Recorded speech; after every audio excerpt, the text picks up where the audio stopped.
Welcome to KCP TV. தமிழக அரசியல் களம் தகுதிமித்த ஆடிட்டு இருக்கிற நிலையில அமித்ஷாவோட வருகையால அரங்கேறுமா அரசியல் அதிரடின்னு ஒரு நிலையே ஏற்பட்டிருக்கு. அசால்ட் அமித்ஷா அட்டண்டன்ஸ் போட ரெடியா இருக்கிற நிலையில 7.5% இடஒதுக்கீடு முக்கியமான பேசுபொருளாகியிருக்கு. தமிழகத்தில் அடுத்த ஆண்டு சட்டமன்ற தேர்தல் நடக்க இருக்கிற நிலையில இதற்கான வேலைகள்ல எல்லா அரசியல் கட்சிகளும் தீயா வேலை செய்யணும் குமாருங்கிற மாதிரி தெரிய விட்டுட்டு இருக்காங்க. ஆல்ரெடி மக்களவை தேர்தலில் அதிமுகவுடன் பாஜக கூட்டணி வைத்திருந்த நிலையில சட்டமன்ற தேர்தலையும் இந்த கூட்டணி தொடருமான்னு அமித்ஷா வந்துட்டு போனதுக்கு அப்புறம் தான் தெரியும்.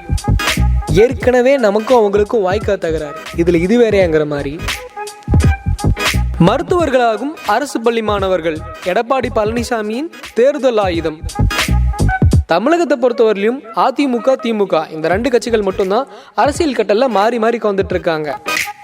இந்த 2021 ஆண்டு நடைபெறும் தேர்தலையும் இந்த ரெண்டு கட்சிகள ஒரு கட்சிக்கு அதிக பெரும்பான்மை கிடைக்க நிறையவே வாய்ப்பு இருக்கு. இந்த நிலையில மருத்துவ படிப்புகளுக்கு அரசு பள்ளி மாணவர்களுக்கான உள் ஒதுக்கீட்டை கையில் எடுத்துள்ளார் EPS. 6வது முதல் 12ஆம் வகுப்பு வரை அரசு பள்ளியில் பயிலும் ஏழை எளிய மாணவர்களுக்கு இது ரொம்பவே யூஸ்ஃபுல்லா இருக்கும். இந்த மசோதா தமிழக சட்டப்பேரவையில் நிறைவேற்றப்பட்டு சட்டமாகியிருக்கு. நீட் தேர்வு கொண்டு வரதுக்கு முன்னாடி 2014-2015 வருடம் 36 அரசு பள்ளி மாணவர்களுக்கும் 2016ஆம் ஆண்டு 37 அரசு பள்ளி மாணவர்களுக்கும் இது ரொம்பவுமே பயனுள்ளதா இருந்தது. 2017ஆம் வருடம் 3 பேருக்கும், 2018ஆம் வருடம் 5 பேருக்கும், 2019ஆம் வருடம் 6 பேருக்கும்னு ரொம்பவே சுமையா இருந்திருக்கு. இந்த 7.5% முறைப்படி 300க்கும் மேல அரசு பள்ளி மாணவர்கள் சேர்ந்து இதுல படிக்க வாய்ப்பு இருக்கு.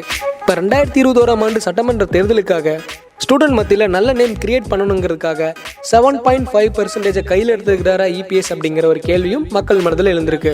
அரியர் பசங்களை பாஸ் பண்ண வச்சு எக்ஸாமை கிளியர் பண்ண வச்சு பல்வேறு ராஜதந்திரங்களை கரைத்து கொடுத்திருக்கிறார் எடப்பாடியார். நீங்க சொல்லுங்க, 7.5% இடஒதுக்கீடு EPSஇன் அரசியல் ஆயுதமா? உங்களோட பதில்களை கமெண்ட்ஸ்ல பதிவு பண்ணுங்க. இந்த வீடியோ பிடிச்சிருந்துச்சுன்னா லைக் பண்ணுங்க, கமெண்ட் பண்ணுங்க, ஷேர் பண்ணுங்க. மறக்காம KCP டிவியை சப்ஸ்கிரைப் பண்ணுங்க.